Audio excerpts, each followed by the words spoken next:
नमस्कार, hello and welcome to all. आप सभी का स्वागत है Genius Academic and Competitive Classes में। तो कैसे हो आप लोग? आई होप अच्छे होंगे। जैसा कि आपको पता है, रेलवे एनटीपीसी ने एग्ज़ाम की डेट डिक्लेयर कर दी है। तो अब जो हमारी जो स्लाइड चल रही थी पहले से ही, हम कंपटीशन की जो क्लासेस हैं वो स्टार्ट कर चुके हैं। जैसे कि साइंस में आपको करा रहा हूँ और मैथ भी मैं आपको करा रहा हूँ, जिसमें हमने पहले चर्चा की थी सेल के बारे में। सेल यानी कि कोशिका के बारे में, कोशिका क्या होती है, कोशिका की खोज किसने की थी, और कोशिका सबसे छोटी कोशिका किसमें पाई जाती है, सबसे बड़ी कोशिका किसमें पाई जाती है और सबसे लंबी कोशिका किसमें पाई जाती है, या क्या होती है, उसके बारे में चर्चा की थी। यदि आपने हमारी वो वीडियो नहीं देखी है तो आई बटन पर क्लिक करके सबसे पहले उस वीडियो को देख ले, जिससे आपको कंटेंट अच्छे तरीके से समझ में आ जाए। और यदि आप हमारे चैनल पर नए हैं तो चैनल को सब्सक्राइब करें, बेल आइकन को प्रेस करें, जिससे हम कोई भी नया वीडियो अपलोड करते हैं उसका नोटिफिकेशन सबसे पहले आपके पास पहुंच जाए। जैसा कि जितने भी कॉम्पिटिटिव एग्जाम होते हैं उसमें सभी में सेल चैप्टर जो है, हम सेल के बारे में चर्चा करेंगे। एक ना एक आपको क्वेश्चन जरूर देखने को मिलेगा। तो आप इन वीडियो को अच्छे से कंटेंट तैयार करते चले। जैसा कि हमारे पास लगभग 2 से लेकर 2.5 महीने का टाइम है, तो आप अपनी जितना भी एफर्ट है 100% एफर्ट लगा दो, क्योंकि इस बार एनटीपीसी पार। तो आज हम चर्चा करेंगे कोशिका के प्रकार के बारे में तथा कोशिकांग के बारे में। कोशिकांग के बारे में चर्चा करेंगे और कोशिका के प्रकार के बारे में चर्चा करेंगे। कोशिका के कितने प्रकार होते हैं और कोशिका में कौन कौन से अंग पाए जाते हैं उनके बारे में चर्चा करेंगे। तो आइए आज का हम सेशन स्टार्ट करते हैं। आज का हमारा सेशन है टाइप्स ऑफ सेल।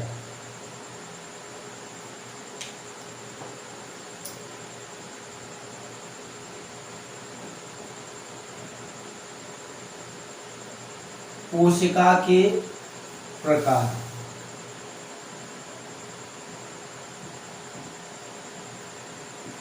आज का जो टॉपिक है हमारा वो क्या है? कोशिका के प्रकार और कोशिका के अंग के बारे में चर्चा करेंगे। तो सबसे पहले हम कोशिका के प्रकार के बारे में बात करते हैं। तो कोशिका जो होती है वो 2 प्रकार की होती है। एक होती है प्रोकैरियोटिक कोशिका और दूसरी होती है यूकैरियोटिक कोशिका। प्रोकैरियोटिक कोशिका जो होती है, प्रोकैरियोटिक कोशिका में कोशिका झिल्ली या प्लाज्मा झिल्ली नहीं पाई जाती है, और आपकी यूकैरियोटिक कोशिका में प्लाज्मा झिल्ली पाई जाती है। यूकैरियोटिक जो प्रोकैरियोटिक कोशिका होती है वो आपकी नील हरित शैवाल, वायरस, जीवाणु और बैक्टीरियोफेज में पाई जाती है। और आपकी यूकैरियोटिक जो सेल होती है या यूकैरियोटिक जो कोशिका होती है वो आपकी जंतु कोशिका यानी कि जंतुओं तथा पादपों में ही सिर्फ पाई जाती है। तो आइए हम चर्चा करते हैं कोशिका के प्रकार। तो कोशिका के प्रकार कितने होते हैं? कोशिका 2 प्रकार की होती है। नंबर 1 प्रोकैरियोटिक कोशिका। प्रोकैरियोटिक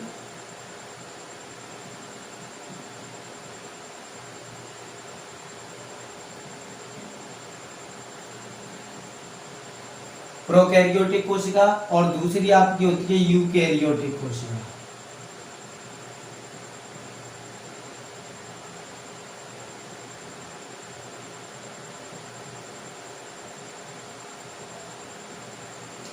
यानी जो कोशिका होती है वो 2 प्रकार की होती है, प्रोकैरियोटिक कोशिका और यूकैरियोटिक कोशिका।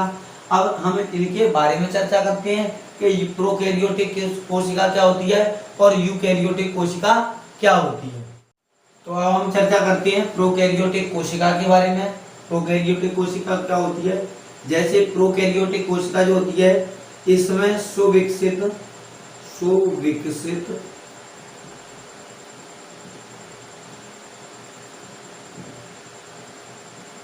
कोशिकांग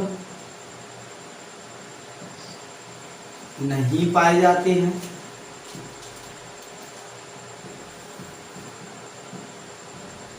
इसमें सुविकसित कोशिकांग नहीं पाए जाते हैं। तथा दूसरा पॉइंट,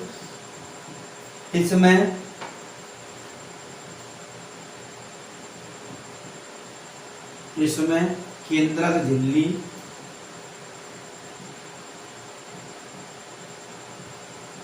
कॉमा केंद्रक नहीं पाए जाते हैं।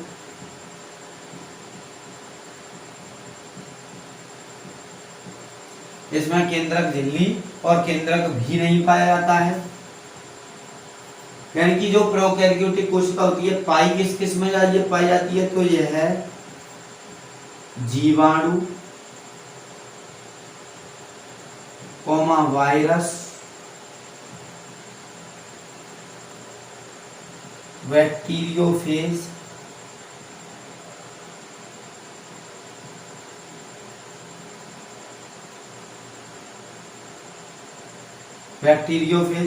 यह जीवाणु, कॉमा वायरस, कॉमा बैक्टीरियोफेज तथा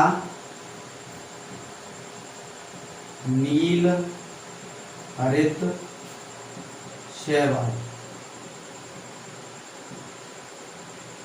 में पाई जाती है।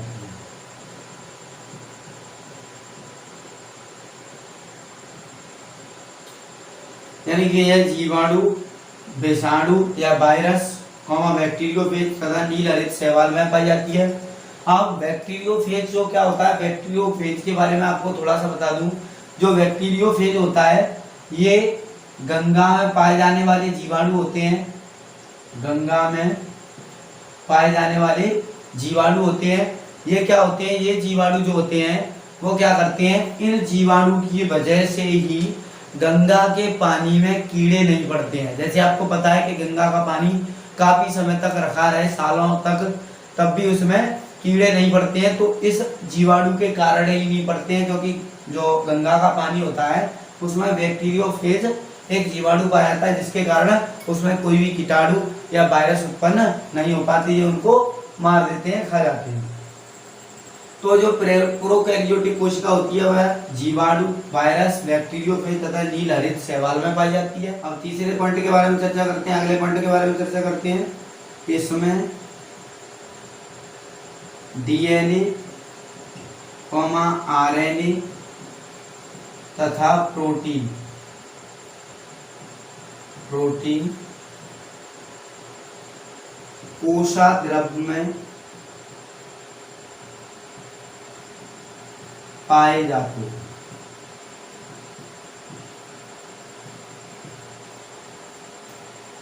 यानी कि प्रोकैरियोटिक कोशिका क्या होती है, प्रोकैरियोटिक कोशिका यानी कि इसमें सुविकसित कोशिकांग नहीं पाए जाते हैं। इसमें केंद्रक झिल्ली, केंद्रक भी नहीं पाए जाते हैं। यह जीवाणु, वायरस, बैक्टीरियोफेज तथा नील हरित शैवाल क्या होते हैं, जिसको हम आम भाषा में काई बोलते हैं, तथा इसमें डीएनए, आरएनए तथा प्रोटीन किसमें पाए जाते हैं, कोशाद्रव्य में पाए जाते हैं। अब चर्चा करेंगे हम यूकैरियोटिक कोशिका पर। तो यूकैरियोटिक कोशिका क्या होती है, तो यूकैरियोटिक कोशिका मैंने आपको बताया, यूकैरियोटिक कोशिका जैसे इसमें कोशिकांग सुविकसित नहीं होते हैं, तो इसमें क्या होगा, कोशिकांग सुविकसित होते हैं। इसमें कोशिकांग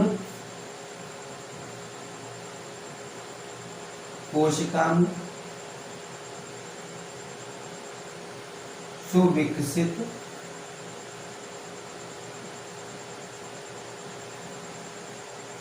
होते हैं।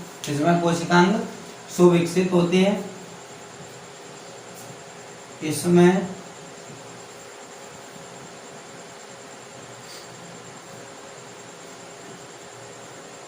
कोशिका झिल्ली पाई जाती है। इसमें कोशिका झिल्ली पाई जाती है और यह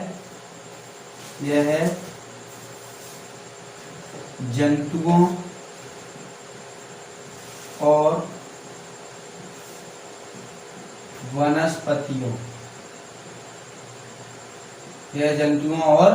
वनस्पतियों में पाई जाती है।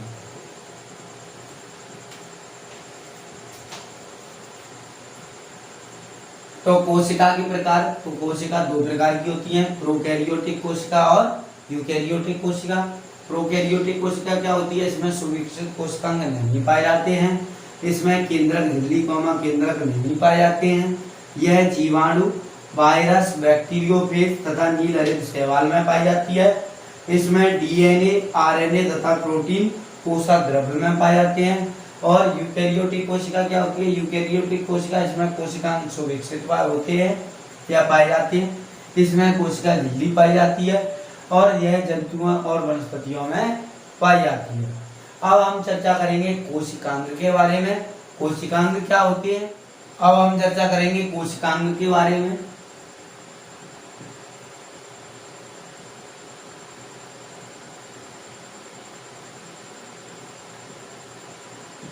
कोशिकांग के बारे में चर्चा करेंगे। तो कोशिकांग में सबसे पहले हम चर्चा करेंगे कोशिका भित्ति। कोशिका भित्ति पर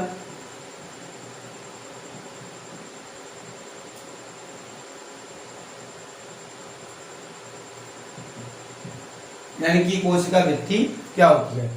तो कोशिका के सबसे बाहरी परत को हम कोशिका भित्ति कहते हैं। कोशिका के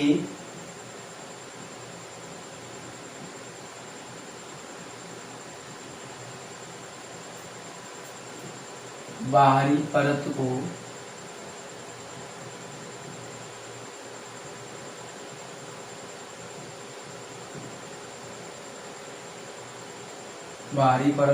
कोशिका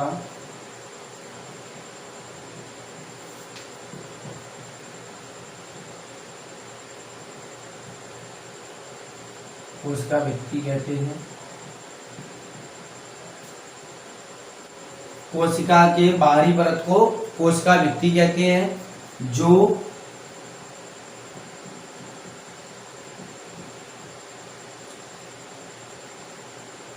सेलुलोज की बनी होती है।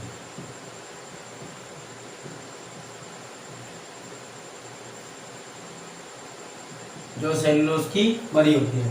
यानी कोशिका की सबसे बाहरी परत जो होती है उसको हम कोशिका भित्ति कहते हैं। और कोशिका भित्ति बनी किसकी होती है? तो कोशिका भित्ति सेलुलोज की बनी होती है। कई बार कॉम्पिटिटिव एग्जाम में आया हुआ क्वेश्चन है कि कोशिका भित्ति किससे बनी होती है? तो कोशिका भित्ति सेलुलोज से बनी होती है। और जो कोशिका भित्ति बनी होती है वो बनती किस किस से है मिलकर, उसके बारे में देखते हैं। जैसे अंतःप्रद्रव्य जालिका, अंतःप्रद्रव्य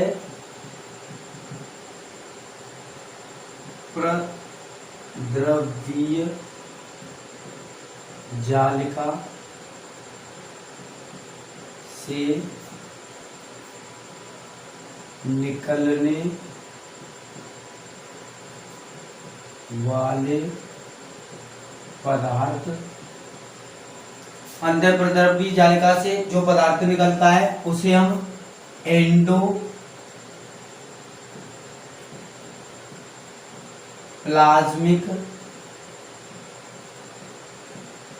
रेटिकुलम कहते हैं। यानी कि अंतःप्रद्रव्य जालिका से निकलने वाले पदार्थ जिसे एंडोप्लाज्मिक रेटिकुलम कहते हैं, तथा जीव द्रव्य से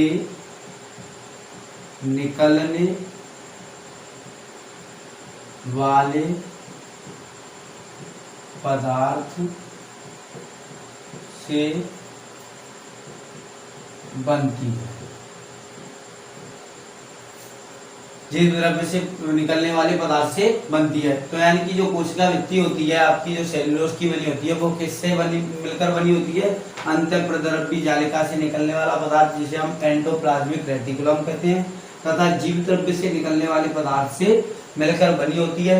अब जीव द्रव्य के बारे में थोड़ा सा मैं आपको बता दूं, जीव द्रव्य क्या होता है। तो जीव द्रव्य जो होता है कोशिका द्रव्य यानी कोशिका के अंदर, मान के चलो ये कोई कोशिका है, कोशिका के अंदर यहाँ कोई केंद्रक बना हुआ है, इस कोशिका में जो द्रव भरा रहता है उसको हम बोलते हैं कोशिका द्रव्य कहते हैं। और इस केंद्रक के अंदर जो द्रव होता है उसको हम केंद्रक द्रव्य कहते हैं। तो कोशिका द्रव्य और केंद्रक द्रव्य, केंद्रक द्रव्य, कोशिका द्रव्य और केंद्रक द्रव्य को मिलाकर क्या बनता है आपका जीव द्रव्य बनता है। और जीव द्रव्य की खोज पुरकिंजे ने की थी। किसने की थी? पुरकिंजे ने। जीव द्रव्य की खोज पुरकिंजे ने की थी। और आपका जो जीव द्रव्य है इसे जीवन का भौतिक आधार भी कहा जाता है। इसे जीवन का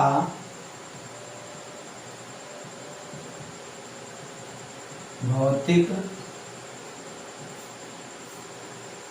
आधार कहते हैं। इसे जीवन का भौतिक आधार कहते हैं। तो यहाँ से हमें जीव द्रव्य के बारे में भी थोड़ा पता चल गया। जीव द्रव्य क्या होता है? कोशिका द्रव्य प्लस केंद्रक द्रव्य को मिलाकर जीव द्रव्य बनता है। और जीव द्रव्य की खोज किसने की थी?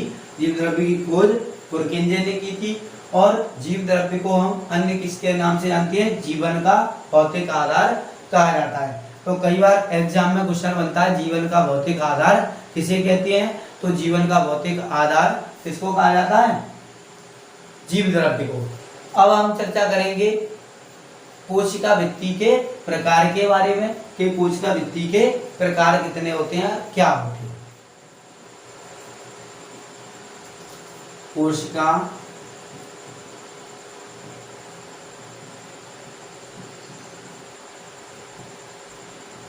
भित्ति के प्रकार।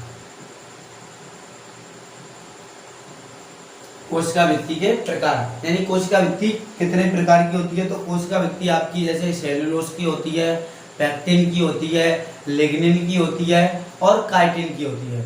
और आपकी जाइलम जो होता है वो भी एक कोशिका भित्ति के प्रकार का ही होता है। तो अब हम इनके बारे में चर्चा करेंगे।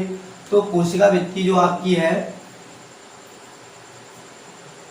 कोशिका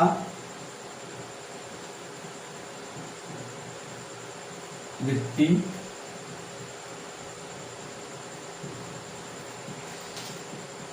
कई प्रकार की होती है,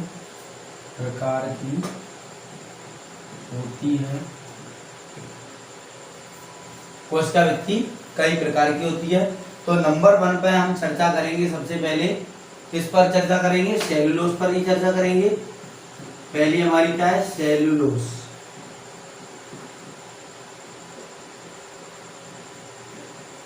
ये सेलुलोज जो होता है वो सेलुलोज क्या होता है?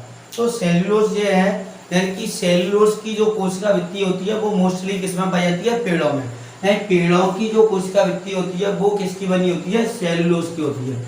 तो सेलुलोज कोशिका भित्ति किसमें पाई जाती है? पेड़ों की कोशिका भित्ति होती है। पेड़ों की कोशिका भित्ति होती है जिसका उपयोग कागज बनाने में किया जाता है। यानी कि जो सेलुलोज होता है, जो हमारा कागज बनता है, आपने देखा होगा जैसे कागज जो कॉपियां आती हैं, आपकी कॉपियां आती हैं तो आपने देखा होगा उनके जो पृष्ठ लगा हुआ होता है उसमें, तो आपने देखना कभी उसमें छोटे छोटे तिनके जैसे माफिक उसमें आपको पेजों में कई जगह चिपके हुए मिल जाएंगे। तो वो इस सेलुलोज के ही क्या होते हैं? कण होते हैं या फिर उसके पार्टिकल्स होते हैं। तो पेड़ों की कोशिका भित्ति किसकी बनी होती है? सेलुलोज की बनी होती है, जिसका उपयोग किसमें किया जाता है? कागज बनाने में। किसमें किया जाता है? कागज बनाने में। और कागज से आपको मैं बता दूं, कागज सबसे पहले यानी कि कागज जो है या कागज का आविष्कार हमारा कहाँ हुआ था? चीन में हुआ था। कागज का आविष्कार कहाँ हुआ था? आविष्कार चीन। यानी कागज देश यानी कागज जो है उसका सबसे पहले आविष्कार किसने किया था? चीन ने किया था। और कागज के नोटों का भी प्रयोग किसने किया था? चीन ने किया था। तो सेलुलोज क्या होता है? सेलुलोज जो कोशिका भित्ति होती है वो पेड़ों की कोशिका भित्ति सेलुलोज की बनी होती है। और सेलुलोज से क्या बनता है? कागज बनते हैं।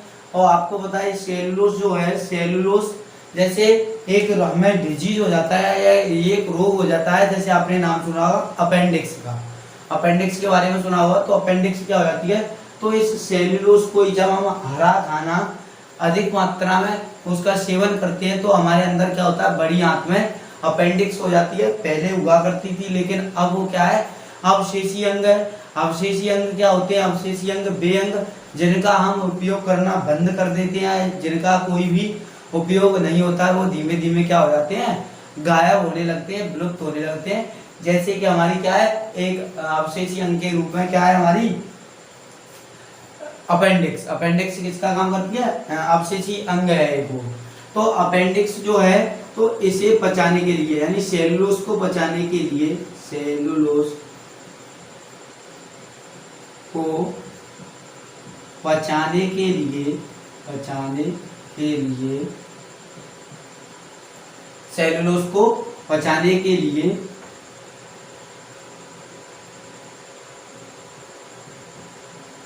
शरीर में अपेंडिक्स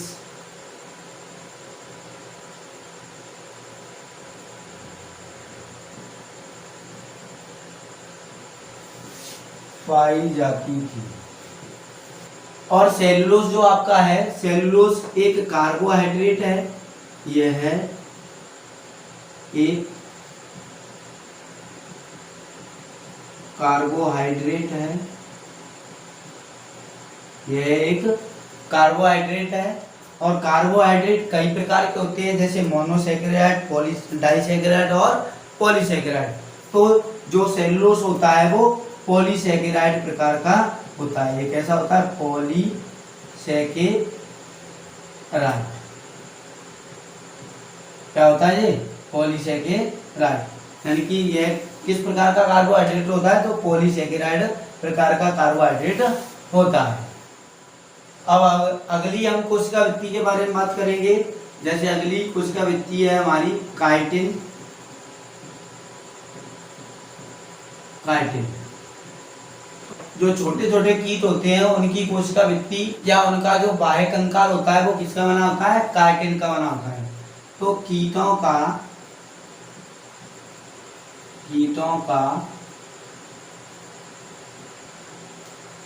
बाह्य कंकाल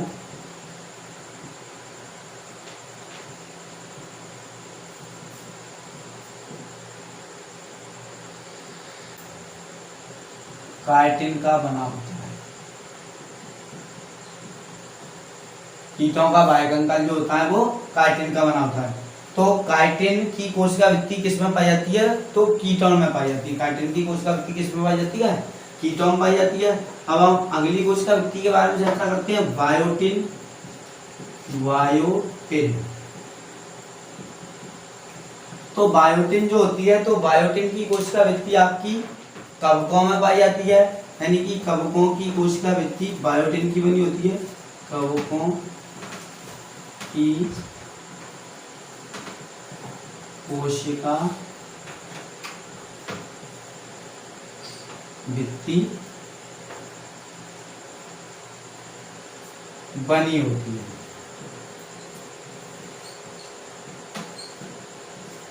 कवकों की कोशिका वृत्ति बनी होती है। तो बायोटिन की जो होती है, बायोटिन कोशिका वृत्ति होती है, वो बायोटिन की कोशिका वृत्ति किसमें होती है, कवकों में होती है। अब बात करते हैं हम लिग्निन के बारे में। अगली प्रकार की जो कोशिका वृत्ति होती है लिग्निन। लिग्निन तो पेड़ों से जो चिपचिपे प्रकार का पदार्थ निकलता है उसे हम लिग्निन कहते हैं। तो यह है पेड़ों से निकलने वाला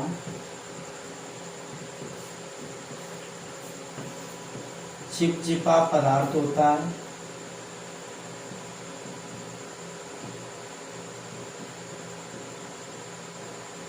जैसे हम बोल सकते हैं गोंद, गोंद प्रकार होता है उसको बोल सकते हैं।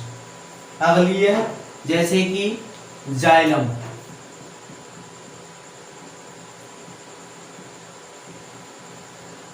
जाइलम क्या होता है, जाइलम एक ऊतक होता है, यानी कि संवहन ऊतक। संवहन ऊतक का मतलब होता है किसी पदार्थ को एक स्थान से दूसरे स्थान तक ले जाने वाले ऊतक, यानी कि ऐसे ऊतक जो किसी पदार्थ को एक स्थान से दूसरे स्थान तक ले जाने का कार्य करते हैं, क्या कहलाते हैं? संवहन ऊतक कहलाते हैं। तो जाइलम जो होता है वो संवहन ऊतक का काम करता है, यानी कि जो पेड़ पौधों में खनिज लवण जल का जो परिवहन होता है जड़ से लेके पत्तियों तक पहुंचाने का काम कौन करता है? जाइलम।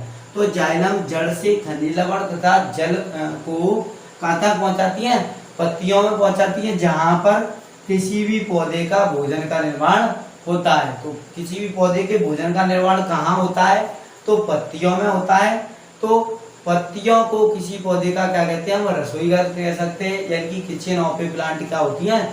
लीव्स। तो leaves are kitchen of a plant. तो जाइलम क्या होता है? जाइलम जो होता है वो जाइलम यह जाइलन की बनी होती है, जाइलन की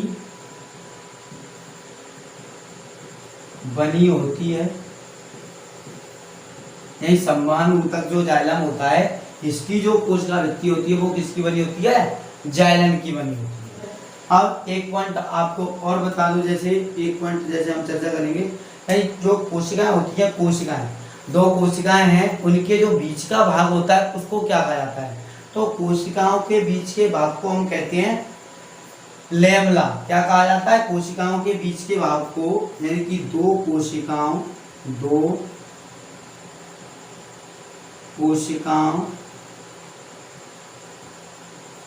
के बीच के भाग को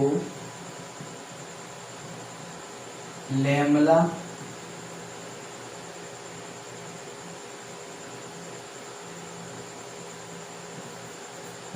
कहते हैं। दो कोशिकाओं के बीच के भाग को हम क्या कहते हैं? लेमला कहते हैं। और यह लेमला जो होता है दोनों कोशिकाओं को क्या करता है? एक दूसरे से जोड़े रखता है। यह दोनों कोशिकाओं को जोड़े रखता है।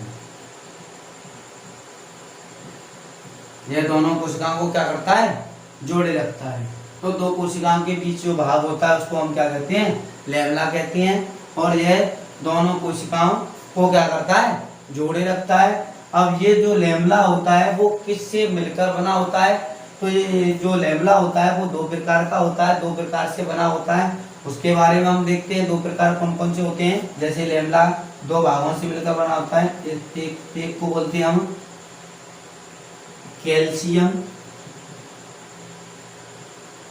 पिक्टेट, और दूसरा होता है हमारा मैग्नीशियम पिक्टेट। दूसरा हमारा क्या होता है? मैग्नीशियम पिक्टेट। इन दोनों से मिलकर बना होता है। और जो कैल्शियम पिक्टेट होता है इसको विस्कस भी कहा जाता है, इसको विस्कस भी कहते हैं। तथा जो मैग्नीशियम पिक्टेट होता है इसे हम जिलेटिनम भी कहते हैं। क्या कहते हैं इसे? जिलेटिनम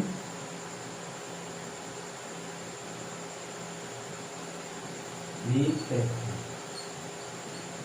हैं, जिलेटिनम भी कहा जाता है।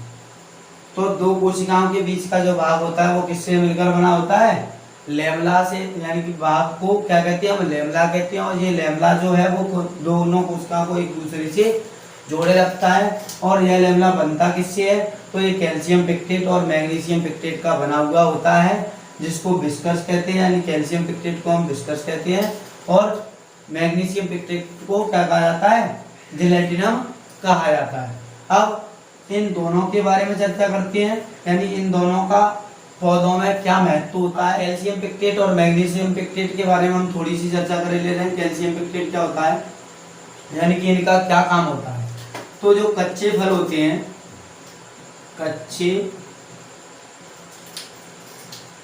फलों में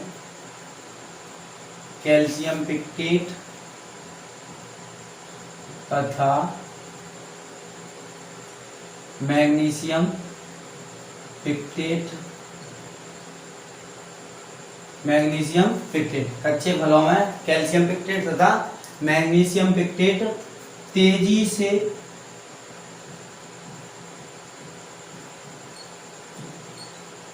बंधे रहते हैं,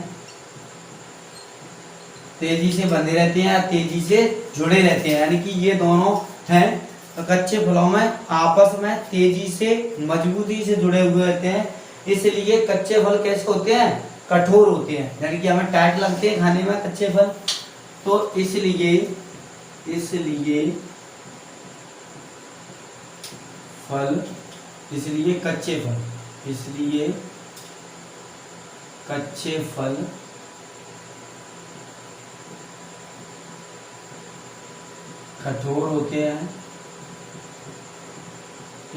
कच्चे फल कठोर होते हैं, तथा फल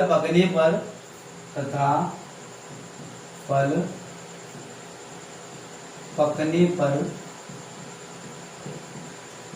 ये आयन यानी कैल्शियम आयन और कैल्शियम पिक्टेट आयन तथा मैग्नीशियम पिक्टेट आयन क्या होते हैं, टूट जाते हैं और फल ढीले हो जाते हैं तो अब हम चर्चा करेंगे कोशिकांग। हमने जैसे पहले चर्चा की कोशिका वृत्ति के बारे में, कोशिका वृत्ति से हमारे जितने भी क्वेश्चन बन सकते हैं किसी भी एग्जाम में, इससे बाहर आपका कोई भी क्वेश्चन निकल के नहीं जाने वाला। अब हम कोशिकांग के अगले टॉपिक के बारे में चर्चा करेंगे, जैसे कि हमारा रहेगा पहला क्या है, प्लाज्मा झिल्ली के बारे में हम चर्चा करते हैं। प्लाज्मा झिल्ली कोशिका वृत्ति के बाद दूसरा अंग जो होता है हमारा क्या होता है, प्लाज्मा झिल्ली होती है। तो प्लाज्मा झिल्ली क्या होती है इसके बारे में हम चर्चा करते हैं।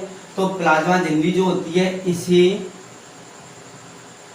इसे कोशिका झिल्ली भी कहा जाता है, इसे कोशिका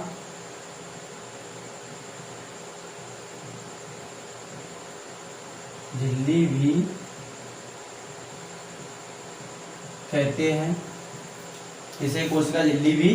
कहते हैं, तथा इसे प्लाज्मा लेमा भी कहते हैं।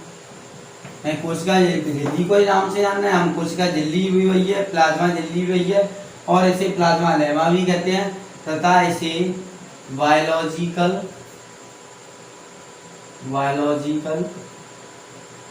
मेम्ब्रेन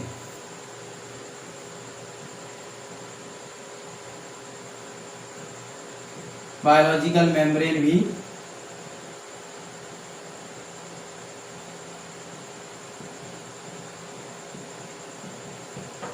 इसे क्या कहते हैं, बायोलॉजिकल मेम्ब्रेन भी कहते हैं। यह काम क्या करती है, यह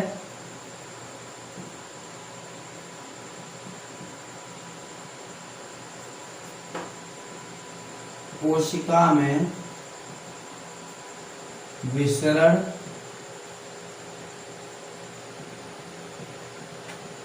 विसरण तथा परासरण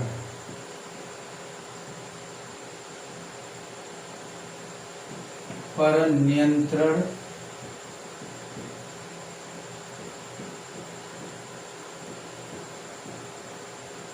रखती है। यह विसरण तथा परासरण पर नियंत्रण रखती है। अब विसरण के बारे में थोड़ा सा आपको बता दूं, विसरण क्रिया क्या होती है। तो विसरण क्रिया में क्या होता है, विलायक के अणु, जो विलायक के कण जो होते हैं वो अधिक सांद्रता से कम सांद्रता की ओर जाते हैं, और परासरण में क्या होता है, परासरण में कम सांद्रता से अणु अधिक सांद्रता की ओर जाते हैं। तो यह क्या करती है, यह कोशिका में विसरण तथा परासरण पर भी नियंत्रण रखती है। अगला पॉइंट है हमारा प्लाज्मा झिल्ली जो है, प्लाज्मा झिल्ली वसा जिसे हम लिपिड कहते हैं, कॉमा कार्बोहाइड्रेट, वसा कॉमा कार्बोहाइड्रेट तथा प्रोटीन की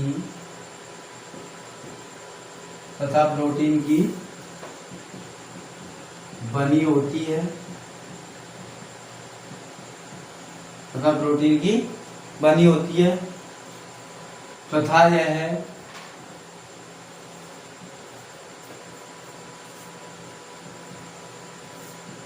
आयनों की सांद्रता बनाए रखती है,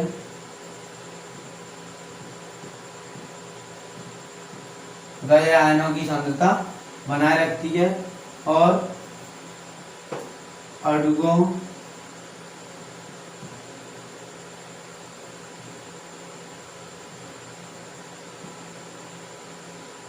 के आने जाने पर, झिल्ली के बाहर और अंदर जाने पर, अणुओं के आने जाने पर नियंत्रण